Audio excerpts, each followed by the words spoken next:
ప్రియుల ప్రారంభ ప్రార్థనతో లెంట్లోని 5వ ధ్యాన కూడికను ప్రారంభించుకుందాం. ఏర్పాటు చేస్తున్న కుటుంబాలకు చెందిన సంఘానికి ప్రత్యేకమైన వందనాలు తెలియజేస్తూ ఇక లెంట్లోని 5వ ధ్యాన కూడికను ప్రారంభించుకుందాం.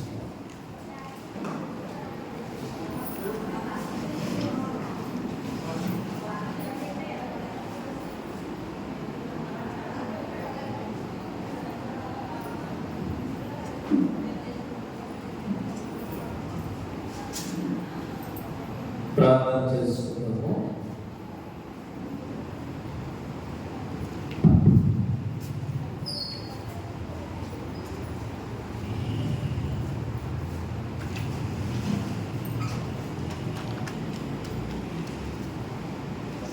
కృప కలిగిన మా తండ్రి, పరిశుద్ధమైన మా ప్రభువా, నీ ఘనమైన ఉన్నతమైన నామానికి స్తుతులు చెల్లిస్తున్నాం. నీ ప్రేమ చేత, నీ కృప చేత బలపరిచి లెంతులో 5వ ధ్యాన కూడికను ప్రారంభించి మీరు అనుగ్రహించినప్పటికే కోరుతాము. ఈ శిలువలో శక్తిని ప్రభు, ఈ శిలువ బలియాగాన్ని జ్ఞాపకం చేసుకుంటూ నీవు మాకు చేసిన విమోచన బలియాగంలో ఆ గొప్ప శిలువ స్వార్థ ఆధ్యాత్మికంగా మేము అనుభవించడానికి, ఆ గొప్ప స్వార్థను ప్రకటించడానికి ఇచ్చినప్పటికీ నీకు వందనాలు. ఆయన 5వ ధ్యాన కూడికను ఏర్పాటు చేస్తున్నాం. ప్రియ కుటుంబాలను బట్టి, చేయవలసిన సంఘాన్ని బట్టి చెల్లిస్తున్నాం.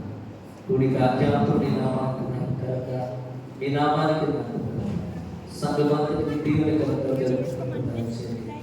ఈ స్థలంలో జరుగుతున్నటువంటి సమస్త పరిచర్యలు నీ సన్నిధిని అనుభవిస్తూ నీ నామానికి నమ్మకంగా, నీ చిత్తానికి అనుకూలంలో యేసు నామాన్ని ప్రార్థించి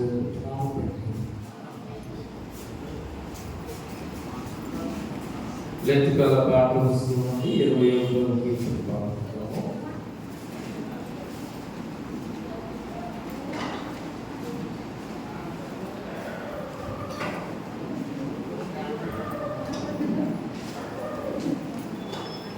లెత్తుకల పాటలు వస్తుంది. పాపిని యేసు ప్రభు, నీ పాపిని యేసు ప్రభు, పాపిని యేసు ప్రభు, నీ పాపిని యేసు ప్రభు, నీ రక్తపు ధారలచే నన్ను కడుగుము యేసు ప్రభు, నీ రక్తపు ధారలచే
రాజులకు రాజైన ఈ నావికుని పూజ చేయించుకున్నది కీర్తన పుస్తకండి లెక్కకాల పుస్తకంలో 29.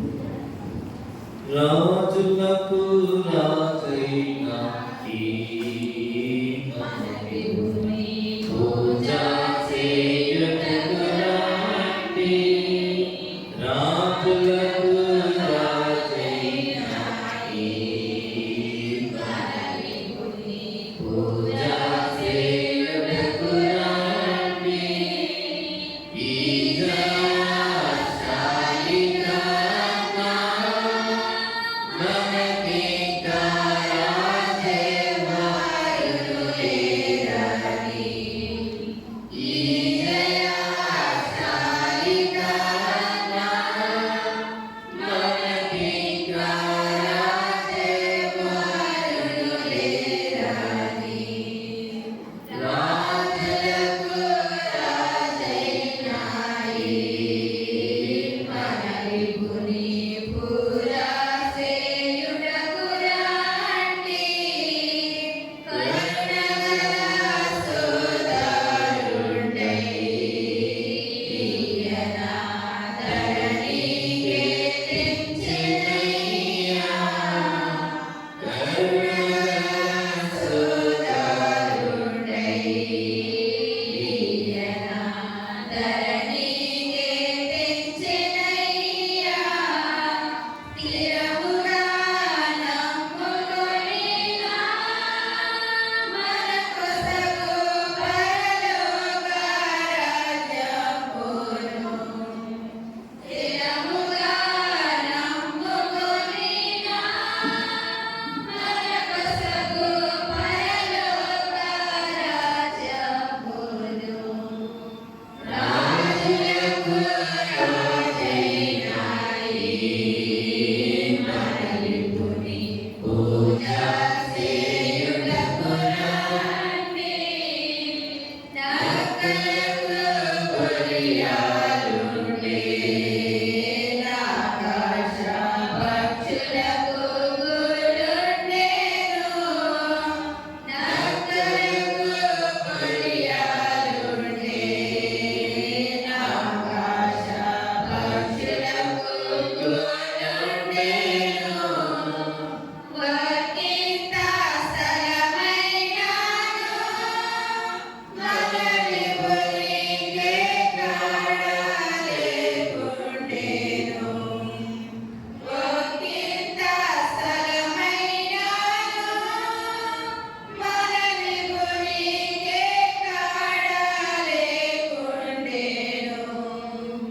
రాజులకు రాజైన ఈ మన విభుని పూజ చేయుటకు రండి.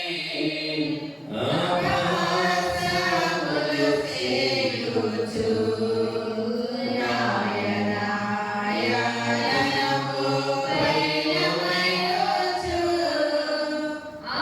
అభ్యాసములు చేయుచు నాయనాయనము పైనమయుచు. కృపహాని నా సైనికులందరును నెపమోలెచు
కీర్తన గ్రంథం నుండి 2వ సంకీర్తన.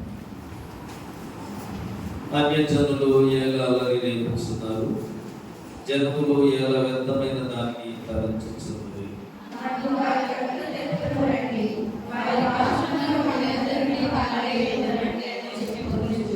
దురాత్రులు యెహోవాకు ఆయన అభిషేక్తునికి విరోధముగా నిలబడుతున్నారు. ఏలికలు ఎక్కించి ఆలోచన చేయించున్నారు. ఆకాశంలో ఆశ్రయించబడుతున్నాడు. ప్రభువు వారిని చూసి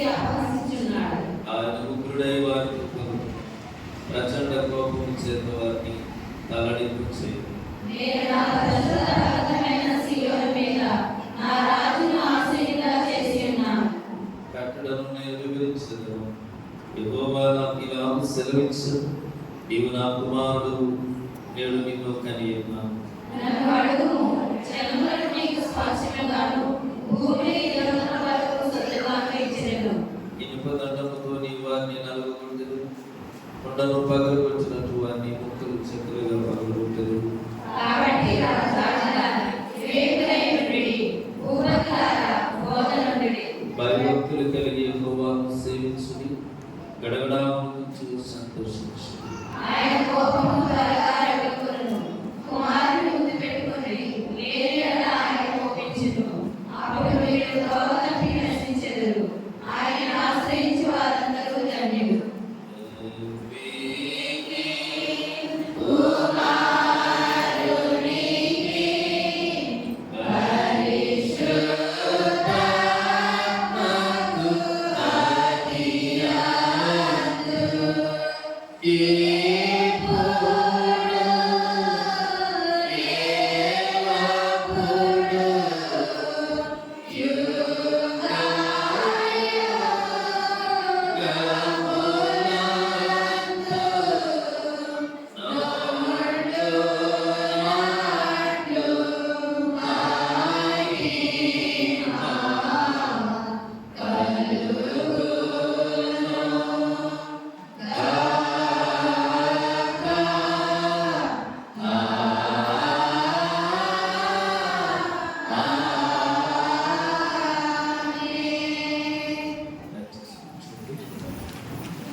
న్యాయవాసులు జ్ఞాన కూడికలకు ఏర్పాటు చేయకుండా తేలిలేని వారు చదువుకు మొదటిగా పాత నిబంధన పాఠ్యభాగం ఇర్మియా గ్రంథము 7వ అధ్యాయం మొదటి వచనం నుండి 8వ వచనం. ఇర్మియా గ్రంథము 7వ అధ్యాయం మొదటి వచనం నుండి 8వ వచనం.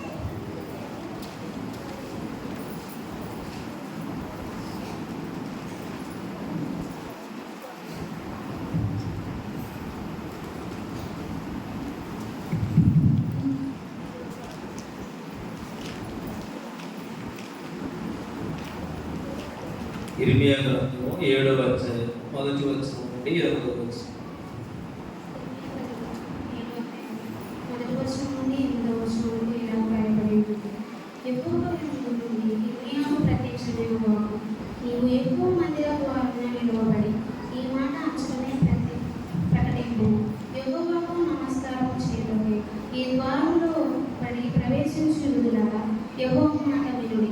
సైన్యముల అధిపతియు ఇశ్రాయేలు యొక్క దేవుడకు యెహోవా ఇలాగ సెలవిచ్చుచున్నాడు, నేను ఈ స్థలము మిమ్మల్ని నివసింపచేయునట్లు మీ మార్గంలో మీ క్రియలను దిద్దుకొనుడు. ఈ స్థలము యెహోవా ఆలయం, ఈ స్థలము యెహోవా ఆలయం, ఈ స్థలము యెహోవా ఆలయం అని మీరు చెప్పుకొనుచున్నారే. ఈ మోసకరమైన మాటలు ఆధారం చేసుకొనుడి. అలాగనగా మీ మార్గములను మీ క్రియలను మీరు యథార్థంగా చక్కపరుచుకొని ప్రతివాడు తన పొరుగువాని ఎడల తప్పక న్యాయమును జరిగించి పరదేశులను తండ్రి లేని వారిని విధవరాలను బాధింపగయు, ఈ చోట నిర్దోషకత్వము చెందింపగయు, నిర్వీడు కలుగజేయు, అన్య దేవతలను అనుసరింపగయు నుండి ఎడల ఈ స్థలము తమకు నిత్యముగా ఉన్నటకే పూర్వకాలము నేను మీ పితరులకు ఇచ్చిన దేశమును కాపాడుచును. ఇదిగో అబద్ధ మాటలను మీరు నమ్ముకొనుచున్నారు, అవి మీకు నిష్ప్రయోజనము. ఈ వాక్యం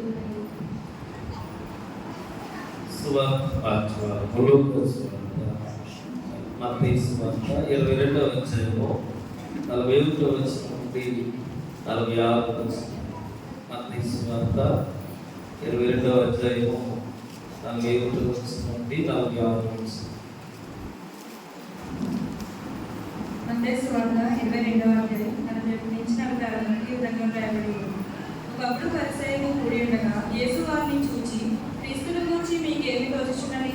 ఆయన ఎవరి కుమారుడని అడిగారు. వారు, ఆయన దావీదు కుమారుడని చెప్పిరి.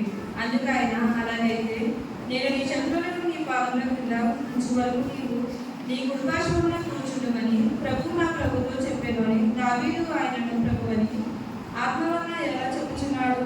దావీదు ఆయనను ప్రభువని చెప్పిన ఎడల ఆయన ఎలాగూ అతని కుమారుడునని వారిని అడగగా ఎవరునూ మాట చెప్పలేకపోయాను. మరియు ఆ దినం నుండి ఎవరునూ ఆయనను ఒక ప్రశ్నయు అడగక తెగింపలేదు. లేఖికాల పాటలు వస్తున్నాడు 7వ కీర్తన. లేఖికాల పాటలు వస్తున్నాడు 7వ కీర్తన. ఎంత దూరము మోయించగలరు, ఎంత దూరము మోయించగలరు స్వామి కింద సిలువానెత్తి సతైన దయా లేక ఎంత దూరము మోయించెదరు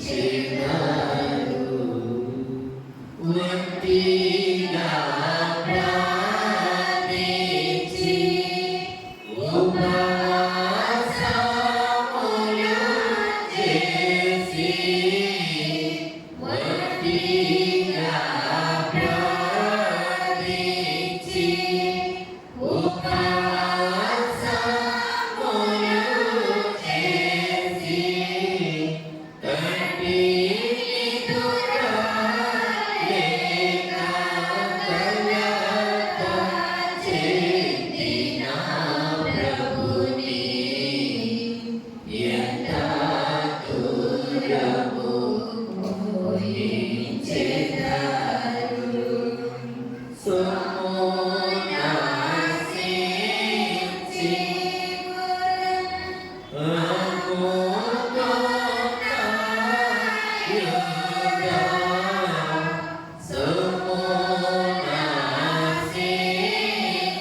ప్రభు సమాధానం కలుగుతుంది. దయచేసి ప్రభువుకు కదా మన ప్రభు యేసుక్రీస్తు పరిశుద్ధ నామములో చేరువలసిన మీ అందరికీ కూడా నా హృదయపూర్వకమైన తెలియజేస్తున్నాను. లెంట్లోని 5వ ధ్యాన కూడికలో ఇటు రీతిగా మనం పుట్టకు ప్రభు అనుగ్రహించినట్టుకై దేవునికి స్తుతులు చెల్లిస్తున్నాను. ఈ కూడికని ఏర్పాటు చేసిన కుటుంబాలన్నింటినీ కూడా నా హృదయపూర్వకమైన ఏర్పాటు చేసిన ప్రియ కుటుంబాలు కురుకుంటి శుభకరావు మరియు కుటుంబము, సంజీవ్ సత్యవతి గారి కుటుంబము, ఏలేటి సుమలమ్మ గారి కుటుంబము, కుచ్చుల పేతురు గారి కుటుంబము, కుచ్చుల యేసేపు ఇతర ప్రియదర్శిని గారి కుటుంబము, కుచ్చుల జీవన్ కుమార్ దేవి గారి కుటుంబము, దుండి చిట్టి మాత్రమ గారి కుటుంబము, దుండి మాణిక్యరావు అనిత గారి కుటుంబము, గుమ్మళ్ళ అవ్వమ్మ గారి కుటుంబము, గుమ్మళ్ళ మోసే సిసిపోర గారి కుటుంబము, గుమ్మళ్ళ సన్ని స్పందన గారి కుటుంబము, గుమ్మళ్ళ జాన్ జస్సీపునితి గారి కుటుంబము, గుమ్మళ్ళ కమలాకర్ మరియు గారి కుటుంబము, గుమ్మళ్ళ సమీరు నవ్య గారి కుటుంబము, దుండి సంతోష్ గారి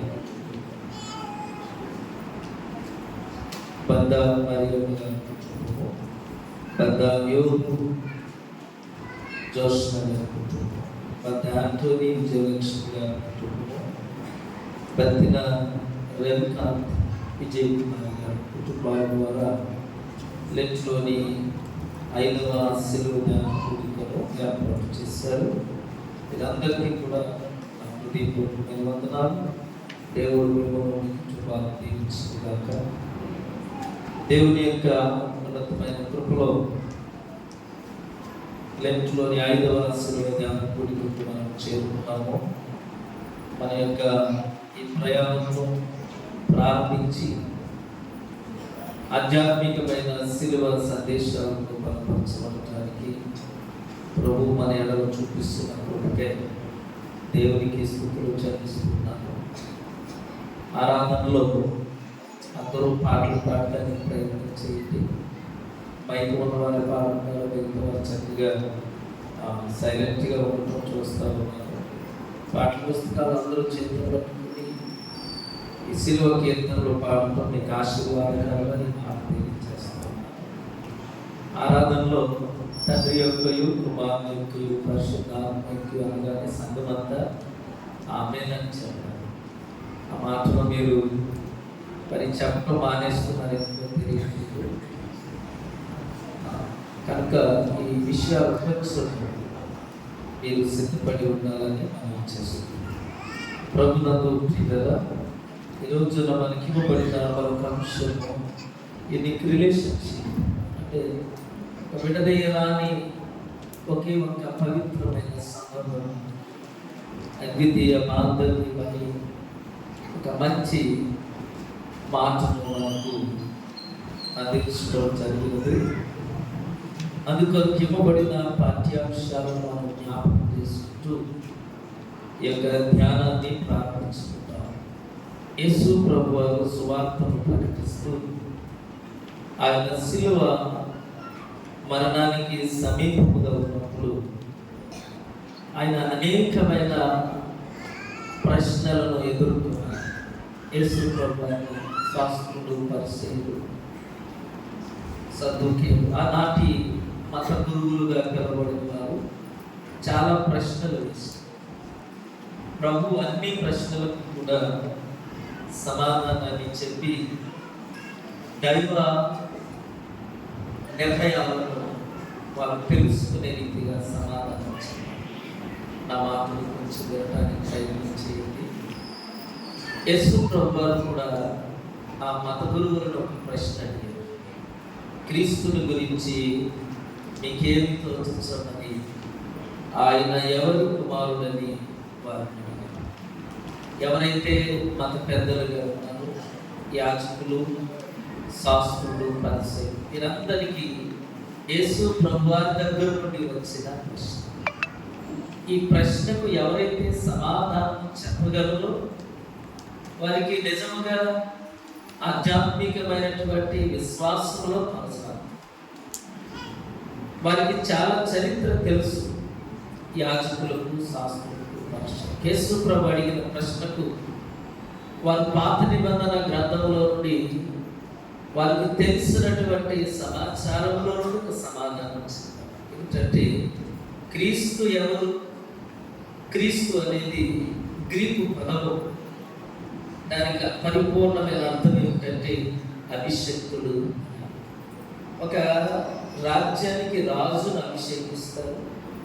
ఒక కార్యక్రమానికి ఒక యాజకుడిని అభిషేకిస్తారు. అభిషేకం అనేది పర్టికులర్గా ఒక క్రియాపూర్వకమైనటువంటి పనికి అభిషేకిస్తారు. క్రీస్తు అభిషేకించబడిన వాడుగా క్రీస్తు అని పేరు. పాత నిబంధనలో దాన్ని ఏమని పిలిచారంటే మెస్సయ అని పిలిచారు. మెస్సయ అన్నప్పుడు అభిషేకుడే. కనుక మీరు క్రీస్తుల గురించి మీరేమనుకుంటూ ఉన్నారు? ఆయన ఎవరి కుమారుడని మీరు తలుస్తున్నారంటే వారందరూ దావీదు కుమారుడే. ఎందుకంటే వారి దగ్గర ఉన్నటువంటి ఆ టెక్స్ట్ అనేది ఏదైతే ఉందో వాక్యము, దానిలో నుండి వారు చెప్పారు. ప్రభు అన్నారు వెంటనే దావీదు కుమారుడని మీరు చెప్పారు. కానీ దావీదు దేవుని ఏమని పిలిచాడు అంటే నా ప్రభు అని పిలిచాడు. ప్రభు అని పిలిచాడు. అడోనై అనేటువంటి ఒక పదం అంటే సర్వము పైన అధికారం కలిగిన ప్రభు అని పిలుస్తారు. మరి దావీదు కుమారుడు అంటే దావీదే ఆయనను మెస్సయ్యను నా ప్రభు అని సంబోధించాడు కదా. మరి ఈ మాట మీరు ఎలాగ చెప్తూ ఉన్నారు? 45 వచనంలో దావీదు ఆయనను ప్రభు అని ఆత్మ వలె ఎలా చెప్తున్నాడు? దావీదు ఆయనను ప్రభు అని చెప్పిన ఎలా అతనికి కుమారుడైనని వారు అడుగగా ఎవడును మారునంట చెప్పలేదు. వారి దగ్గర నుండి సరైనటువంటి సమాధానం లేదు. క్రీస్తు ప్రభు వారికి ఎటువంటి సంబంధం ఉంది? తండ్రితో, దావీదుతో ఎటువంటి సంబంధం ఉంది? ఈ లోకంలో ఆయన పుట్టినప్పుడు ఆయనకి ఇవ్వబడినటువంటి పేరు దావీదు కుమారుడని చెప్తున్నారు. అది వాగ్దాన నెరవేరు. ఆయన దేవుని కుమారుడని చెప్తున్నారు. ఆయన దేవుని కుమారుడు, దావీదు కుమారుడు. ఈ రెండింటికి ఉన్నటువంటి ఆలోచన ఏమిటో ఆనాటి మత పెద్దలకు తెలియదు. నీ విశ్వాసము బలపడాలి అంటే క్రీస్తుల గురించినటువంటి సరైన అవగాహన నాకు తెలియదు. ప్రభునందు ప్రియుడా, వారు చెప్పిన మాట అందుకైన నేను నీ శత్రువులను నీ పాదముల క్రింద ఉంచు వరకు నీవు నా కుడి పార్శ్వమున కూర్చుండుమని ప్రభువు నా ప్రభువు. ఎవరు కుడి పార్శ్వమున కూర్చుంటారు? ప్రతిరోజు అపోస్తలుల విశ్వాసం తండ్రి కుడి చేతి వైపున సజీవులకును.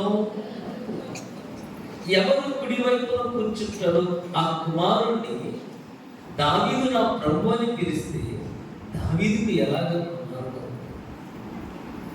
అయితే క్రీస్తుకు దావీదుకు ఉన్న సంబంధం ఏంటంటే ఆయన ప్రభువు.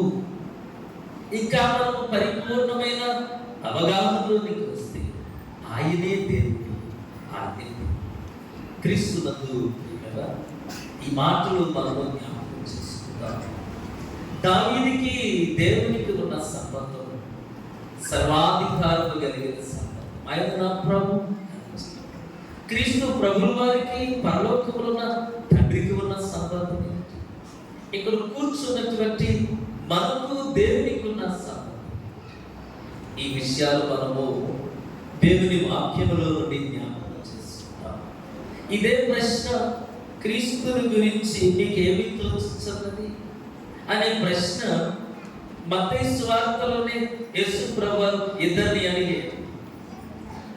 శిష్యులందరినీ కూర్చోబెట్టి క్రీస్తుని గురించి ప్రజలు ఏమనుకుంటున్నారంటే వారు చెప్పిన సమాధానము కొందరు బాప్తిస్మం ఇచ్చు యోహానని, కొందరు ఏలియాని, కొందరు ఇర్మియాని, ప్రవక్తల్లో కొందరు అని చెప్పారు. మంచిదే. మత్తయి సువార్త 16వ అధ్యాయంలో 15వ వచనం, అందుకు ఆయన, మీరైతే నేను ఎవరిని చెప్పుకొనుచున్నానని వారిని. అందుకు సీమోను పేతురు, నీవు సజీవుడవగు దేవుని కుమారుడు అయిన క్రీస్తు. పేతురు ఇచ్చిన సమాధానానికి ప్రభువారు చాలా ఆశ్చర్యపడ్డారు.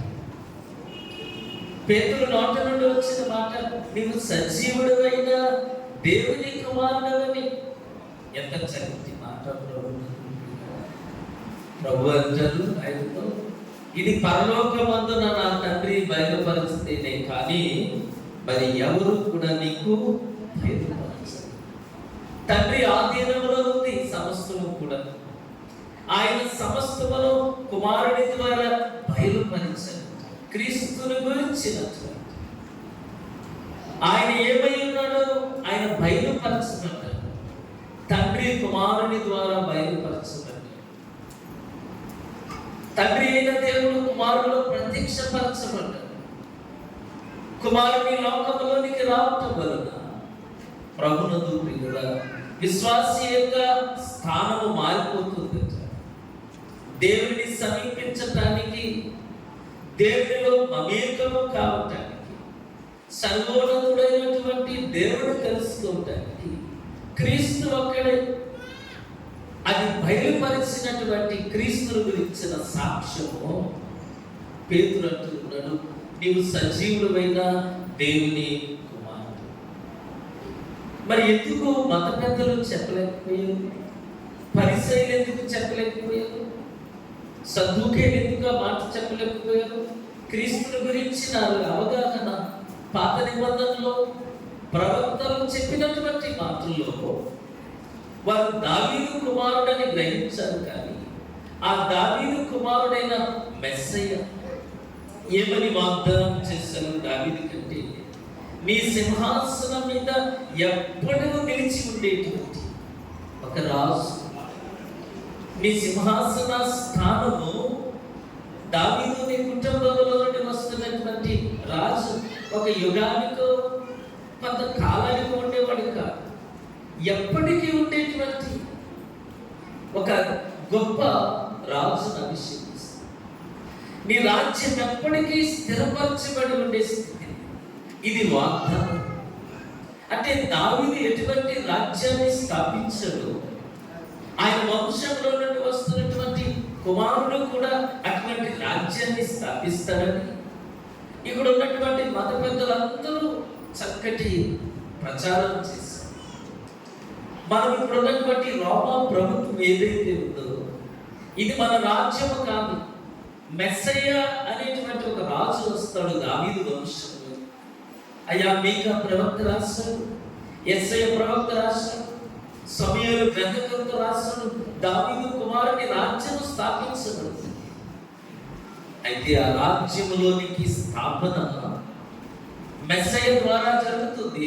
ఆ మెస్సయ్య యేసు అని వారు గ్రహించలేకపోవటానికి కారణం, పేతురు మాత్రమే గ్రహించడానికి కారణం, ఇక్కడ కూర్చున్నటువంటి మనమందరము కూడా యేసును గురించిన అవగాహన సరైన రీతిగా ఆయన ఎవరో మనము తెలుసుకోగలిగితే, ఆయనకు తండ్రికి ఉన్న సంబంధాన్ని గ్రహించుకోగలిగితే, ఆయన ఎందుకొరకు ఈ లోకంలోనికి వచ్చాడో తెలుసుకోగలిగితే, ప్రభునందు క్రీస్తుతో తండ్రితో మనకు కూడా ఒక ప్రత్యేకమైనటువంటి సంబంధము ఏర్పాటు చేస్తుంది.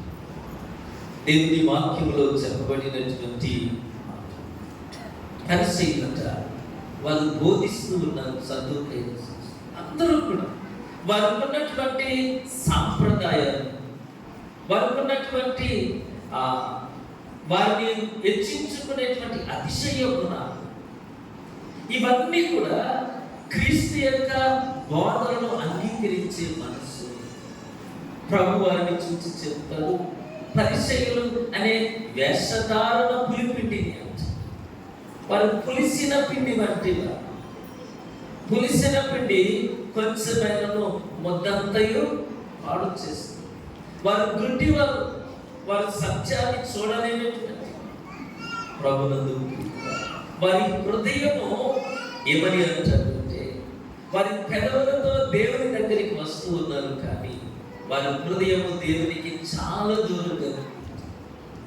అంటే హృదయం లేని స్థితిలో దేవుని దగ్గర వాళ్ళు, దేవునికి మానవునికి ఉండే సంబంధం ఏదైనా ఉందంటే అది దేవుడు నీకు ఇచ్చినటువంటి పవిత్రమైన హృదయముతో కూడిన సంబంధం, నీ మనసుతో కూడిన సంబంధం.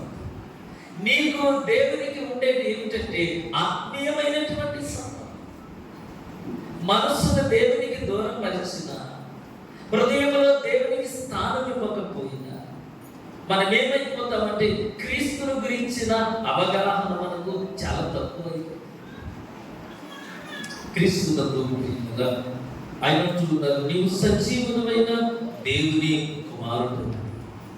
ఇంకొక వంతుకు వెళ్తే మత్తయి సువార్త 14వ అధ్యాయము 31వ వచనంలో, వెంటనే యేసు చెయ్యి చాపి అతన్ని పట్టుకుని, అల్ప విశ్వాసి ఎందుకు సందేహపడుతుందని అతనితో చెప్పాడు.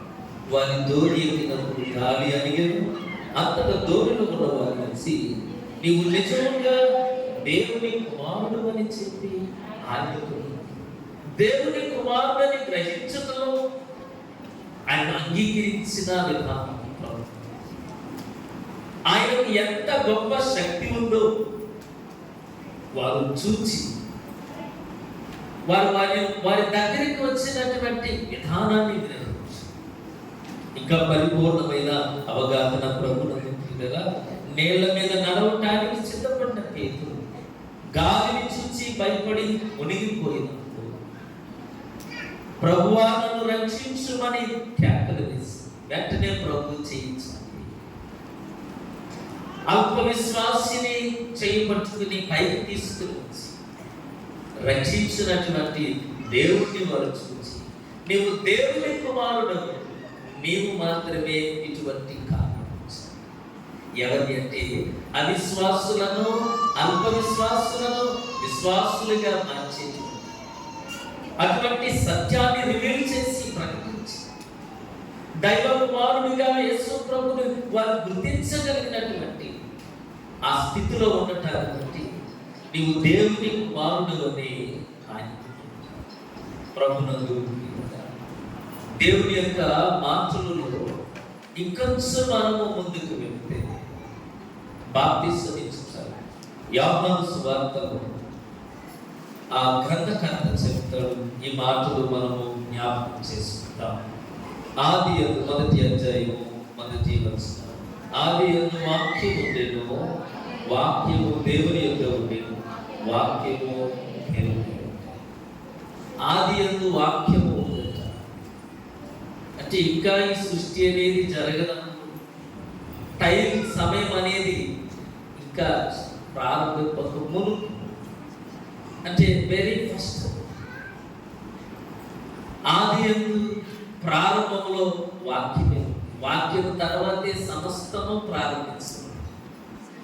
ఆ వాక్యము దేవుని యొద్ద ఉండేది, ఆ వాక్యమే దేవుడు. ఆదిలో ఉన్నటువంటి వాక్యము ఇప్పుడు మనం చదివితే ఆ వాక్యము దేవుని యొద్ద ఉండి వాక్యమే దేవుని. ఆయన వాక్యము శరీరధారి అయి కృపా సత్య సంపూర్ణుడిగా ఈ లోకంలో యేసు ఆదిలో వాక్యమై ఉన్నాడు. ఆ వాక్యమైనటువంటి యేసు దేవుని యొద్ద, దేవుని యొద్ద ఉన్న యేసు దేవుడై ఉండేది. ఇప్పుడు మనం ఒక కన్క్లూజన్ యేసు క్రీస్తు ఎవరంటే దేవుడు. యేసు క్రీస్తు ఎవరు? దేవుడు. ఆ దేవుడైనటువంటి ఆయన భూలోకంలో ఉన్నటువంటి తన ప్రజలందరినీ రక్షించడానికి జగత్పునాది వేయబడకమునుపే రక్షణ భాగ్యము కలుగు సమస్తాన్ని సిద్ధపరిచి కాలము పరిపూర్ణమైనప్పుడు దేవుడి లోకంలోకి వచ్చి సమస్త మానవాళిని కూడా కుమారుడుగా ఈ లోకానికి వచ్చి సమస్త మానవాళిని కూడా తండ్రితో ఒక ప్రత్యేకమైనటువంటి సంబంధంలోనికి నడిపిస్తారు. ఎవరు క్రీస్తును అంగీకరిస్తారు, ఎవరు దేవుని కుమారుడిగా క్రీస్తును అంగీకరిస్తారు, వారందరూ కూడా కుమారునితో పాటు తండ్రితో ఒక ప్రత్యేకమైన సంబంధాన్ని కలిగి క్రీస్తునందు ప్రియులుగా ఈ మాటలు మనం జ్ఞాపకం చేసుకుంటాం. దేవునికి క్రీస్తు లోకంలో ఉన్నటువంటి క్రీస్తు వారికి ఉన్న సంబంధము తండ్రి కుమారుల సంబంధం అని అటు ప్రవక్తలు జ్ఞాపకం చేశారు, ఇటు పత్రికల్లో పౌలు జ్ఞాపకం చేశారు. ఈరోజు మనం చదివిన కీర్తన 2వ అధ్యాయము 2వ కీర్తన 7వ చరణంలో రాయబడిన మాటలు. 2వ కీర్తన 7 కట్టడను నేను వివరించెదను, యెహోవా నాకు ఇలా సెలవిచ్చెను, నీవు నా కుమారుడవు, నేడు నిన్ను నేను కనిపెట్టాను. ఇది ఎవరిని గురించి మాట్లాడారంటే క్రీస్తుని గురించి, ప్రవక్తల గురించి కానీ, న్యాయాధిపతుల గురించి కానీ, ఎవరి గురించి కూడా ఆయన మాట్లాడలేదు. కుమారుడైనటువంటి క్రీస్తుని గురించి, ఆయన దేవుని కుమారుడు, ఆయన సజీవుడైన దేవుడు. ఇది వారికి బయలుపరచబడిన వారు అంగీకరించలేదు. ఇది దేవుని యొక్క వాక్య ప్రత్యక్షతల నుండి మనకు అనుగ్రహించబడుతుంది. నీవు నేను గమనించవలసింది, క్రీస్తు దేవుడై ఉండి ఈ లోకంలో తండ్రికి కుమారుడిగా వచ్చి తాను చేయవలసిన సమస్త కార్యాలను ఆయన చేసి తండ్రికి కుమారునికి ఉన్న సంబంధం ఈ రోజున ప్రభువునందు దేవునికి మానవునికి లేని సంబంధాన్ని తిరిగి కుమారుడి ద్వారా రీకన్సిలేషన్ చేయటం, తిరిగి నిర్మించడానికి కుమారుడి మానవునికి దేవునికి మధ్యన సంబంధాలు లేవు. అయితే దేవునికి మా కుమారుడికి ఉన్న సంబంధం ద్వారా తిరిగి మానవ లోకాన్ని తనతో అనుసంధానం చేసుకునేటువంటి ధన్యత ప్రభునందు ప్రియులారా కుమారుని ద్వారా దేవుడు ఏర్పాటు చేశారు. ఇశ్రాయేలు ప్రజలు ఇర్మియా గ్రంథంలో మనం చూస్తే దేవాలయంలోకి వచ్చేస్తున్నట్టు అందరూ, ఆ దేవాలయంలోకి వచ్చేస్తున్నటువంటి ఇశ్రాయేలు ప్రజలందరితో కూడా ఇర్మియా ఇది ప్రకటించిన మాట జ్ఞాపకం చేస్తుంటే నేను చదువుతాను. 3వ వచనం, సైన్యములకు అధిపత్యము ఇశ్రాయేలు యొక్క దేవుడుగా యెహోవా ఇలాగూ సెలవించుచున్నాడు. దేవుడు మాట్లాడుతూ ఉన్నట్టు ఎక్కడ మందిరపు ద్వారము దగ్గర నిలబడి యెహోవాకు నమస్కారము చేయుటకే ఈ ద్వారములలో బడి ప్రవేశించి యోదామట్లగా ఈ మాట వినండి. లోపలికి వచ్చేస్తున్నటువంటి ప్రజలకు ప్రవక్త నిలబడి చెప్తూ ఉన్నాడు. ఎక్కడికి వెళుతున్నారు? వారు అంటున్నారు, ఇది దేవుని ఆలయము, ఈ స్థలం యెహోవా ఆలయం. ప్రవక్త అంటున్నాడు, ఈ మోసకరమైన మాటలను ఆధారం చేసి మీరు దేవుని మందిరంలోనికి వెళుతూ ఉన్నారు. దేవునికి మీకు ఉన్న సంబంధం ఏంటి? దేవుని దగ్గరికి వెళుతున్నటువంటి నీకు దేవుడు మీ జీవితంలో ఏమై ఉన్నారు? ఎలాంటి స్థితిని మీరు దేవునితో కలిగి? ఇశ్రాయేలు ప్రజలకు దేవుడు ఇచ్చినటువంటి వాగ్దానం, దేవాలయము, ప్రజలు, దేవుడు. దేవునికి ఇశ్రాయేలు ప్రజలకు మధ్యన దేవాలయము, వారు కలుసుకునేటువంటి ఒక శ్రేష్టమైనటువంటి స్థితి. అక్కడ వారికి ఉండవలసిన సంబంధం ఏమిటంటే దేవునితో ఒక రైట్ రిలేషన్షిప్ అనేది ఖచ్చితమైన సంబంధం. దేవునికి ఇశ్రాయేలు ప్రజలకు ఉండవలసిన ఆ రిలేషన్షిప్ చాలా ఆనెస్ట్గా ఉంది, చాలా నీతియుక్తంగా ఉంది, చాలా పరిశుద్ధంగా ఉంది. దేవుడు వారిని చూస్తాడు, వారు దేవుడిని కలుసుకుని వారి జీవితాలను చూపిస్తారు. ఒకరితో ఒకరు కలుసుకునే ఆ పరిశుద్ధ స్థలములో వారు వెళ్ళిపోతూ ఉన్నారు. క్రియలన్నీ కూడా, వారు చేసే పనులన్నీ కూడా, వారి కార్యక్రమాలన్నీ కూడా దేవునికి వ్యతిరేకమైన కార్యాలు చేస్తూ, మేము దేవుని ఆలయంలో ఉన్నాము, దేవునితో మాకు మంచి సంబంధం ఉంది, అని వారు చెప్పుకుంటారు. శరీరాన్ని తీసుకుని వచ్చి దేవాలయంలో ఉంచి మాకు దేవునికి సంబంధం ఉంది అని లోకము చూపించేటువంటి ఒక పవిత్రతను చూపిస్తూ ఉన్నారు. ఇర్మియా ఈ మోసకరమైన మాటలను మీరు ఆధారం చేస్తారు. మీరు ఎలాగ ఉండాలి అంటే, ప్రభునందు ప్రియులారా, ఈ స్థలమున నేను మిమ్మల్ని నివసింప చేయనట్లు మీ మార్గములను మీ క్రియలను దిద్దుకోండి. మీ మార్గములను మీ క్రియలను మీరు యథార్థముగా చక్కపరుచుకొని ప్రతివాడును తన పొరుగు వాని ఎదుట తప్పక న్యాయము జరిగించి పరదేశులను తండ్రి లేని వారిని విధవరాలను బాధింపకయు ఈ చోట నిర్దోషి రక్తము చిందింపకయు మీకు కీడు కలిగించే అన్య దేవతలను అనుసరింపకయున్నటిని ఎదుట ఈ స్థలమున తమకు నిత్యముగా ఉన్నట్టుకై పూర్వకాలం నేను మీ పితరులకు ఇచ్చిన దేశము మిమ్మును కాపురముంచు. ఇదిగో అబద్ధపు మాటలను మీరు నమ్ముకొనుచున్నారు, అవి మీకు మీరు చేసే క్రియలతో దేవునికి సంబంధం, మీ హృదయంలో దేవునికి ఇచ్చే స్థానముతో దేవునితో మీకు సంబంధం. ఈ మీరు చేసేటువంటి అన్యాయపు క్రియలన్నీ చేస్తూ దేవునితో మాకు సంబంధం ఉంది అని చెప్పటానికి ఈ స్థలమున మీరు ఎలా ఉండాలి అంటే, దైవ చిత్తాన్ని నెరవేర్చేటువంటి నీ మనస్సులో దేవునికి ఎంత ప్రాముఖ్యతనివ్వాలి అంటే, నీ క్రియల ద్వారా ప్రభు గణపరచబడే రీతిగా. అమ్మ, ఈ మాట మర్చి దావీదు భక్తుడు నాయనా, నిన్ను నేను ఎలాగ స్తుతిస్తానో తెలుసా? నా నోటి మాటలతోనే కాదు, నేను చేసిన నీవిచ్చిన వాక్యానుసారమైన జీవితము ద్వారా నీవు చేసిన గొప్ప కార్యాలతో నేను స్తుతిస్తాను. నీ సన్నిధికి నేను వస్తూ ఉన్నాను, నీవిచ్చిన నీతి క్రియలను చేత ఇవేమీ తెలియకుండా నేనేమి అనుకో లోకంలో ఎలాగైనా బ్రతికేసి ప్రభు సన్నిధికి వచ్చి, ఇది దేవుని ఆలయము, ఇక్కడ దేవునికి మాకు చాలా మంచి సంబంధం ఉంది, ఆయనతో మాకు ఒక ఏకైకటువంటి ఒక యూనిక్ రిలేషన్షిప్ ఉందని అనుకోవటానికి ప్రభు అంటాడు, ప్రభునందుగా మీ క్రియలను మీ మార్గములను చక్కపరచుకోండి. దేవుడు పరిశుద్ధుడు, ఆయన నీతి న్యాయం, ఆయన నీతో వ్యాజ్యమాడకుండా దేవునితో ఒక మంచి సంబంధం. పరిసయ్యులు శాస్త్రులు ఎందుకు సమాధానం చెప్పలేకపోయారు? దేవునికి వీరికి మధ్య ఉన్నటువంటి సంబంధం అటువంటి దేవుని క్రియలు సత్యమైనవి, పవిత్రమే.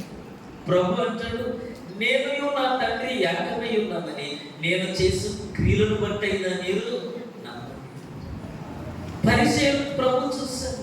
వాళ్ళు ఏమని బోధిస్తారంటే, వారు సున్నం కొట్టిన సమానం, పైకి మాత్రమే కనపడతారు కానీ లోపలంతా కూడా కుళ్ళిపోయినటువంటి శరీరం ఎలా ఉంటుందో శాస్త్రులు పరిచయం సద్గురు మీరందరూ మత బోధకులే దేవుని సత్యాన్ని దూరపరచి వారి యొక్క మత సంబంధమైన క్రియల ద్వారా దేవునితో ఉండేటువంటి సంబంధాన్ని పోగొట్టి ఆచార సంబంధమైన విషయాల ద్వారా దేవుని దగ్గరికి రావడం తీసుకుంటారు. వారు బోధించిన బోధ యేసు ప్రభు బోధించిన చాలా వ్యత్యాసం. ఇర్మియా చెప్పిన బోధ, ప్రజలు వచ్చినటువంటి స్థితి ఎంత వ్యత్యాసం, ఎంత వ్యత్యాసం. మరి అనుకుంటున్నారు, మేము దేవుని మందిరంలో ఉంటే చాలు. ప్రభు అంటున్నాడు, మీరు దేవుని మందిరంలో ఎటువంటి క్రియలతో నాకు మీకు ఒక మంచి సంబంధం ఉండాలి అంటే, నీవు పరిశుద్ధుడివై పవిత్రుడు, నీతి న్యాయము జరిగించి క్రియల ద్వారా దేవుని సరే వాక్యం ఎన్నటికి నీ పరిశుద్ధత అని మందిరమునకు అనుకో. పరిశుద్ధతను బట్టే కదా దేవుడు తన సన్నిధిలో నీతో నాతో నీతో నాతో సంబంధం కలిగి. క్రీస్తునందు యెషయా గ్రంథము 1వ అధ్యాయంలో ఈ మాటలు ఇశ్రాయేలు ప్రజలతో దేవుడు మాట్లాడుతూ ఉన్నాడు. ఒకసారి మనం జ్ఞాపకం చేసుకుంటాము. యెషయా గ్రంథం 1వ అధ్యాయము 12వ వచనం. నా సన్నిధిని కనపడవలని మీరు రక్షించున్నారే, నా ఆవరణములను త్రొక్కుటకు మిమ్మల్ని రమ్మన్నవాడెవడు? మీ నైవేద్యం ఎంతను అది నాకు అసహ్యం పుట్టించు, దాని నికము తెంపి అమావాస్య విశ్రాంతి దినము సమాజం ప్రకటించడం చదివించమని పాపులు గుంపు కూడిన ఉత్సవ సమాజంలో నేను వంచాలి. మీరు ఈ రీతిగా దేవునితో సంబంధాన్ని పెట్టుకోలేదు.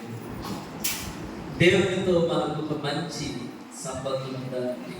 తండ్రికి కుమారునికి ఎటువంటి సంబంధం ఉందో దేవునికి మనకు కూడా అటువంటి ఏకైకమైనటువంటి అద్వితీయ బాంధవ్యము అంటే రెండు కాదు, ఒకే సంబంధం. ద్వితీయమైనది కాదు, రెండు బాంధవ్యాలు కాదు. దేవునితో ఒకే సంబంధం, ఏకైక సంబంధం. ఆయన దేవుడు అంటే కుమారునికి ఒకే సంబంధం. నీకు ఆయనకు ఒక శ్రేష్టమైన సంబంధం. అదేమిటంటే ఆయనతో నీకు పరిశుద్ధమైన సంబంధం, పవిత్రమైనటువంటి సంబంధం. ఆయనతో నీకు విశ్వాసంతో కూడిన ఇంకేముంటాయండి అంటే ఈ మాట మీకు జ్ఞాపకం చేస్తాను. పౌలు పిలుపు సంఘానికి చెప్తారు. కొంతమంది సిలువకు వ్యతిరేకముగా నడుచుకుంటున్నారు, కొంతమంది సిలువకు వ్యతిరేకంగా. సిలువకు ఎలా వ్యతిరేకంగా నడుచుకుంటారు? సిలువను గురించిన స్వార్థను ప్రకటించారు. ఏమని ప్రకటించారు అంటే, అయ్యో ఒక పాపి రక్షించబడాలి అంటే, ఒక వ్యక్తి పాపము నుండి విడిపించబడి పరిశుద్ధుడిగా దేవుని చెంత చేరాలి అంటే సిలువ దగ్గరే ఆ వ్యక్తి జీవితం ప్రారంభించాలి. సిలువలో కార్చిన రక్తము ద్వారా నీ పాపాలకు క్షమాపణ అంతే. నీ పాప క్షమాపణ సిలువ మీద యేసు ప్రభు కార్చిన రక్తం ద్వారా, మరి దేని ద్వారా కూడా కాదు. కానీ పిలుపు సంఘంలోనికి వెళ్ళిన ఒక మాట, సిలువకు వ్యతిరేకముగా అంటే క్షమాపణ అనేది ప్రభు దగ్గర, సిలువ దగ్గర కాకుండా మరొక చోట నుండి తెచ్చుకున్నాడు. అందుకు ప్రభు అన్నాడు పౌలు ద్వారా, మీరు సిలువకు వ్యతిరేకముగా నడుచుకొనిచున్నారు. దేవాలయంలో ఉండవలసిన స్థితి గురించి ప్రవక్త అంటున్నారు. ఎవరు రమ్మన్నారు మిమ్మల్ని? నన్ను ఎవరు ఆరాధించమన్నారు? నా ఆవరణములు త్రక్కుతూ ఉన్నారు, మీరు వస్తూ ఉన్నారు. మీరు ఎలాగ ఉన్నారంటే ప్రభు నందు ప్రియులారా, 14వ వచనం, మీరు చేసేవి నాకు బాధాకరములు, వాటిని సహింపలేక విసిగి ఉన్నారు. ఆ ప్రజలు, ఇశ్రాయేలు ప్రజలు దేవుడు చూడలేకపోతున్నారు. దేవుని యొక్క ఆరాధనకు వారు వస్తూ ఉన్నారు, కానీ దేవుడు అంగీకరించలేని విధంగా వారు వస్తారు. ఎన్ని పర్యాయాలు చెప్పినా వారు వినని, ఎన్ని పర్యాయాలు నాకు ఇష్టమైన రీతిగా మీరు రండి, నాకు ఇష్టమైన రీతిగా. వారు లోకంలో వారు జీవిస్తూనే లోక సంబంధమైన పాపాలు చేస్తూనే ప్రభు మాట్లాడుతున్నారు. మీ క్రియలు, మీ మార్గాలు చక్కపరుచుకోకుండా, అంటే ఆ పాపాన్ని విడిచిపెట్టకుండా దేవుని దగ్గరకు వచ్చేస్తుంది. దేవుడు వారిని అంగీకరిస్తుంది. ప్రభునందు ప్రియులారా, మరొకసారి మీకు ఈ మాట జ్ఞాపకం చేస్తాను. ఆయన, మరి నా పరిస్థితి ఏమిటి? నీ మందిరంలోనికి నేను వస్తూ ఉంటాను. నాకు నీకున్న సంబంధం ఏర్పడాలంటే అది ఎలాగ సాధ్యము? పరిచయులకు వారికి ఉన్నటువంటి అహంకారాలను బట్టి, వారి సాంప్రదాయాలను బట్టి నిజమైన దేవుడు అని, నీవు దేవుని కుమారుడు అని వారు గ్రహించలేకపోయారు. దావీదు కుమారుడు వరకునే వారు తెలుసుకోగలిగారు. మిగతా విషయాలు ఎందుకు తెలుసుకోలేకపోయారంటే, పాత నిబంధన ప్రభువునకు మెస్సీయను 2 దృక్పథాల్లో చూపించింది. ఒకటి, రాజ్యాన్ని స్థాపించేవాడే. ఆ రాజ్యం ఎలా స్థాపిస్తాడంటే శ్రమ సేవకుడిగా స్థాపిస్తాడు. కత్తి పట్టుకుని యుద్ధం చేసి స్థాపించేవాడు కాదు.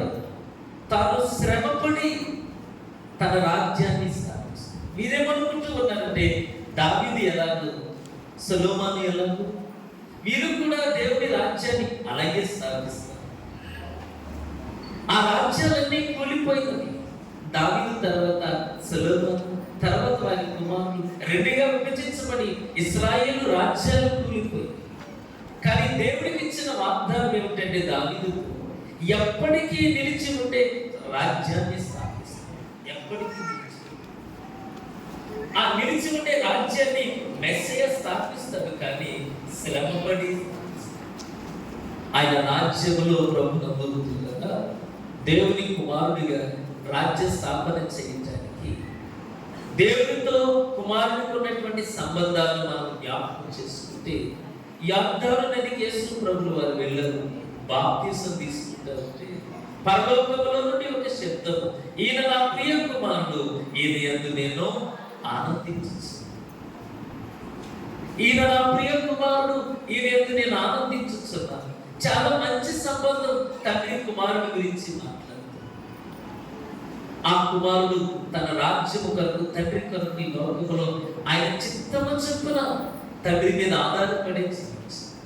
ఇప్పుడు నేను కూడా అంతే, ఇక్కడ కూర్చున్న మీరు కూడా అంతే. ఎలాగ మనం తండ్రికి కుమారులు అయిపోతామంటే పునర్జన్మ సంబంధమైన స్నానం.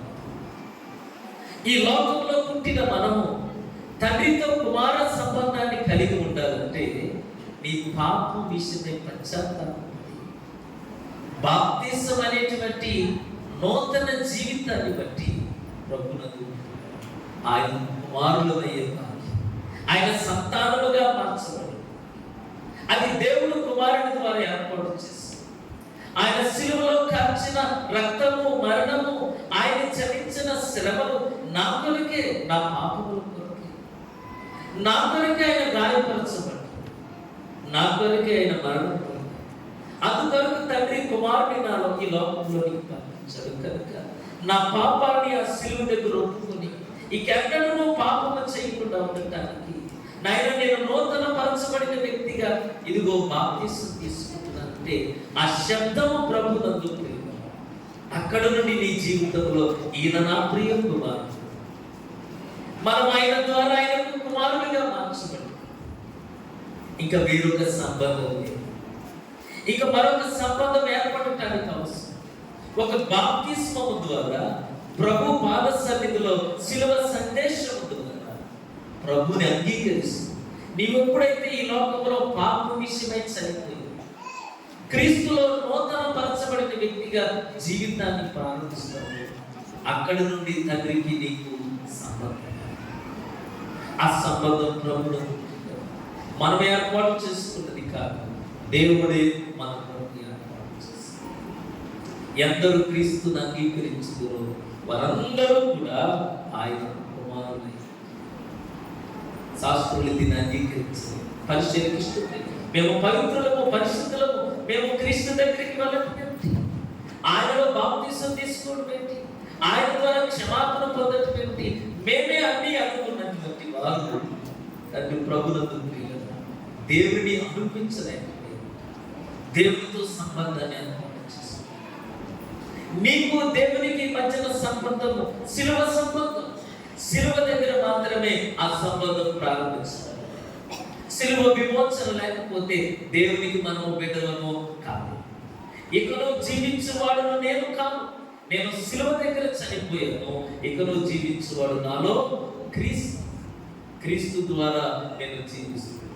నాకు దేవునికి ఉన్న సంబంధం ఏమిటంటే కుమారుడైనటువంటి క్రీస్తు నాలో ఉన్నాడు కనుక ఆయన నాతో తండ్రికి కుమారునికి ఎటువంటి సంబంధం ఉందో నాలో ఉన్న క్రీస్తుని బట్టి నాకు దేవునికి కూడా అటువంటి సంబంధం. నేను దేవుని మందిరంలోనికి వెళితే ఆయనకి ఎటువంటి పరిశుద్ధత ఉందో ఆ పరిశుద్ధతను బట్టి నాకు ఆయనకు సంబంధం. ఇక మరొక సంబంధం ప్రభువులకు ఈ లోకంలో శిలువ ద్వారా విమోచించబడి పునర్జన్మ సంబంధమైన స్నానం ద్వారా తిరిగి కనబడిన నీవు పరిశుద్ధపరచబడి, శుద్ధీకరించబడి, పవిత్రుడవై పరిశుద్ధుడైన దేవునితో పరిశుద్ధమైన సంబంధం. ఇది మీరు అంటున్నాడు, మీరందరూ లోపలికి వచ్చారు, మీ క్రియలను మీ యొక్క మార్గములను చక్కగా దేవునితో ఒక పరిశుద్ధమైన సంబంధం ఏర్పాటు చేశాడు. అది కుమారుడైనటువంటి క్రీస్తు ద్వారా.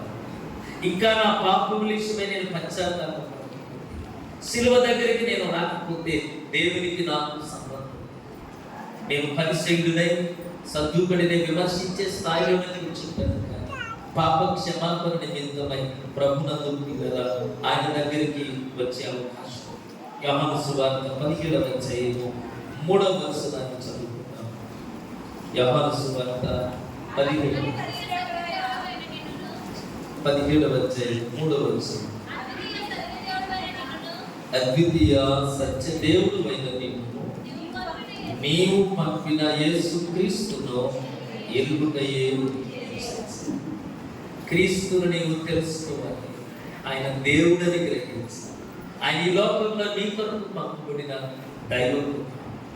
దావీదు వంశంలో మనుష్య కుమారుడు పుట్టి నా పాపమును నేను విమోచించడానికి శరీరముగా ఈ లోకంలో వచ్చాను.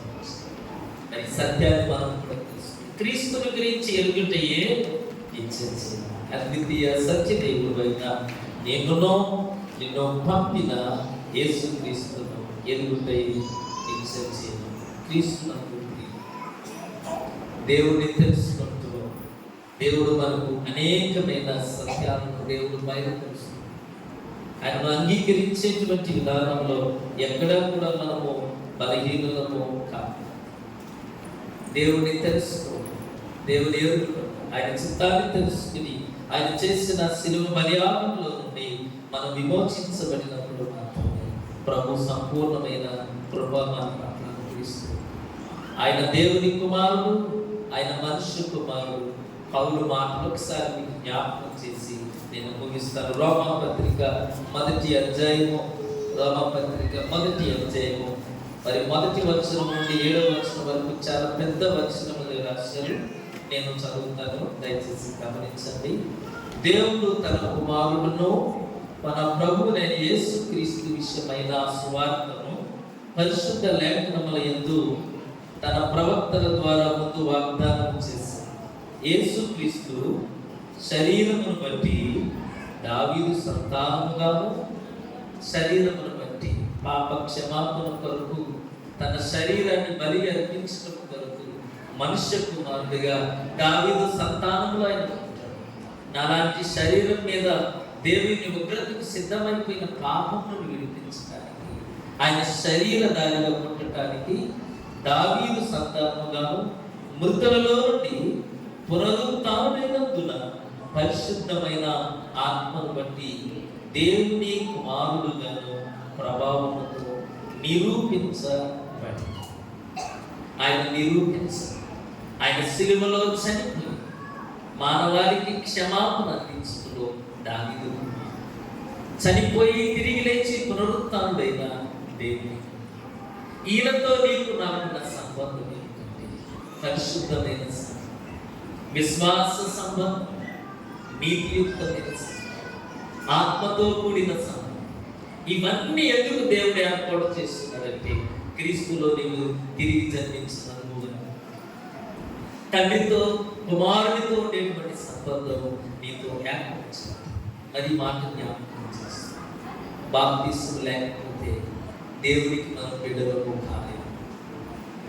బాప్తిస్మం లేకపోతే దేవుని రాజ్యానికి మనం వారసులు. దేవుని వాక్యం చాలా స్పష్టంగా చెప్తుంది. శిలువ విమోచన ప్రభువును నిన్ను తిరిగి జన్మించేటువంటి గొప్ప కార్యం. తండ్రితో ఒక ప్రత్యేకమైన సంబంధాన్ని నీ జీవితంలో శిలువ క్షమాపణ, ఆ క్షమాపణ తర్వాత బాప్తిస్మ సంబంధమైన స్నానం, బాప్తిస్మ సంబంధమైన జీవితం తర్వాత పరిశుద్ధమైనటువంటి జీవితం ప్రభుత్వం కొనసాగాలి. ఇవన్నీ క్రీస్తుకు దూరంగా ప్రతిబింబించాలి. దేవుడు మనకు అనుగ్రహించిన వాక్యం. క్రీస్తు ద్వారా మనమందరము దేవునికి ఈ గొప్ప సంబంధాన్ని ప్రభు మనకి ఏర్పాటు చేయడం దేవునికి స్తుతులు చెల్లిస్తున్నాం. దేవుడు మనకంటి కృపను సదాకాలం అనుగ్రహించింది.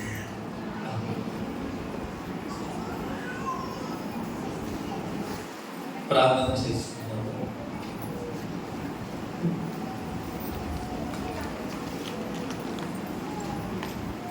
రెండులోని 5వ విద్యార్థికి ఏర్పాటు చేసిన ప్రియకుటుంబాలు ప్రత్యేకమైన వందనాలు చివరి ప్రార్థన చేసుకుని మా కష్టం వారు లేచి నిలబడి మీ అనుకూలత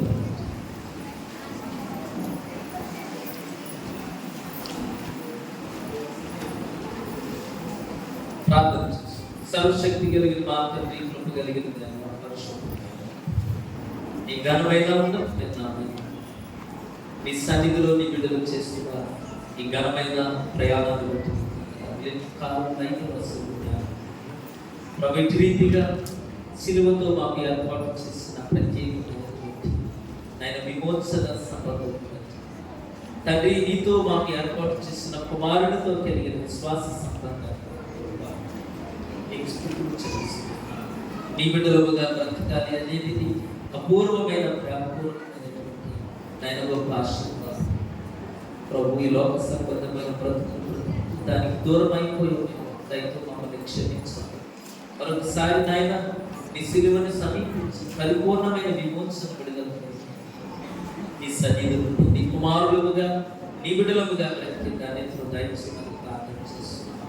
ఒకవేళ ప్రభు అటువంటి కృపలో లేకపోతే దయతో క్షమించండి. నీ బిడ్డలుగా ఉండేటువంటి దాన్ని చేరి వచ్చిన ప్రతి బిడ్డ నీ సన్నిధిలోకి ప్రార్థిస్తున్నాను. ఈ 40 రోజులు ఉపవాసాలతో నేను పంపిస్తున్నాను. నీ గొప్ప కార్యాలను ప్రభు పొందుకుంటాను. నీ పరిశుద్ధమైన జీవితంతో నేను వెంబడిస్తూ నేను గమనిస్తాను. ఆయన ఈ స్థలం చేరిన ప్రతి బిడ్డ వారు చేస్తున్న ప్రార్థనలు మీరు అంగీకరించాలి.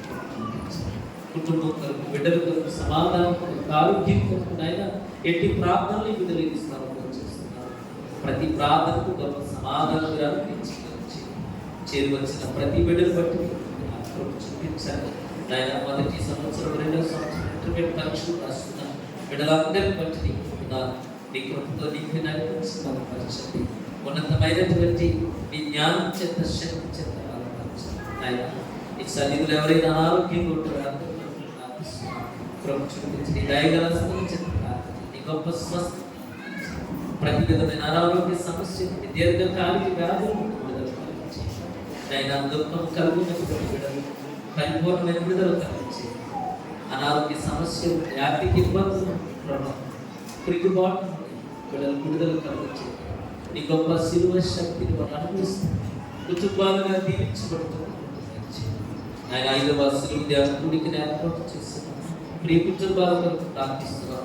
కొడుకుటి శుభకరణ కుటుంబము కొండేటి సజ్జీవి గారు ఏలైతే సుగుణమ్మ గారి వచ్చల పేరు గారు వచ్చల ఏషియన్ గారి వచ్చల జీవన్ కుమార్ బిల్లి గారు దుడ్డి చిట్టుమాత్మ గారు దుడ్డి మాణిక్యరావు అనిత గారు గుమ్మళ్ళ అమ్మమ్మ గారు గుమ్మళ్ళ మోసే చిట్టు సుబ్బూర గారు గుమ్మళ్ళ సన్నీ స్పందన గారు గుమ్మళ్ళ జాన్స్ జస్సి పునీత్ గారు గుమ్మళ్ళ కమలక్క మరియమ్మ గారు గుమ్మళ్ళ సమీరు నవ్య గారు దుడ్డి సంతోష్ గారు బద్ద మరియమ్మ గారు బద్ద యోగు జోష్ గారు బద్ద ఆంటోని విజయలక్ష్మి గారు బద్ద రవికాంత్ విజయ్ కుమార్ గారు 5వ రోజు సిలువ కూడుకొని ఏర్పాటు చేసి నిన్ను మహిమపరచు వారు దీవించి చేరి వచ్చిన సంఘమంతా నాయన ఈ స్థలంలో జరుగుతున్న ఆరాధన నీ సన్నిధి నుండి దీవులుగా నాయన నీ బిడ్డలుగా ఎల్లప్పుడూ నీ పరిశుద్ధమైన కార్యాలను పాటించు. నీతో ప్రత్యేకమైనటువంటి సహవాసం కలిగి అనుభవించి యేసునామమున ప్రార్థించి వేడుకుంటున్నాం. వినామం పరిశుద్ధపరచబడుగా మీ రాజ్యం వచ్చుగా మీ చిత్తం పరలోకమందు నెరవేర్చున్నట్లు మీ నేడు వందనాలు మాకు దయచి మహిళల పాపం చేసిన వారిని క్షమించిన ప్రకారం మా ప్రార్థన క్షమించి శోధన లేక రాజ్యము నిరంతరం నీ వైపు మన పరమ తండ్రి అయిన దేవుని ప్రేమ ఆయన కుమారుడైన యేసుక్రీస్తు పరిశుద్ధాత్మక కుడికి ఏర్పాటు చేసిన చేరువచ్చిన సంఘమంతా ఇచ్చి సన్నిధి సమాధానం దేవునితో తోడై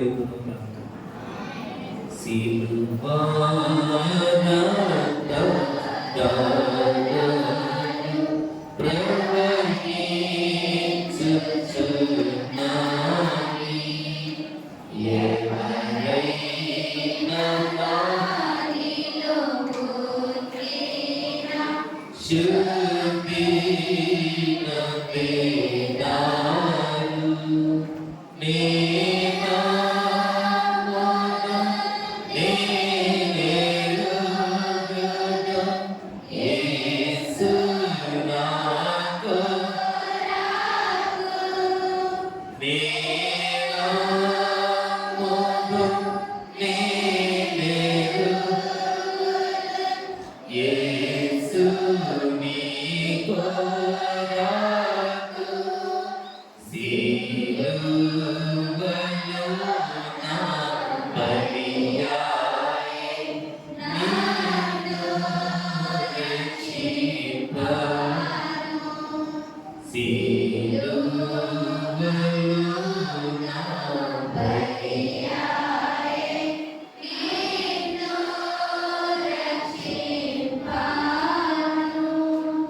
మా మీ అందరికీ వందనాలు.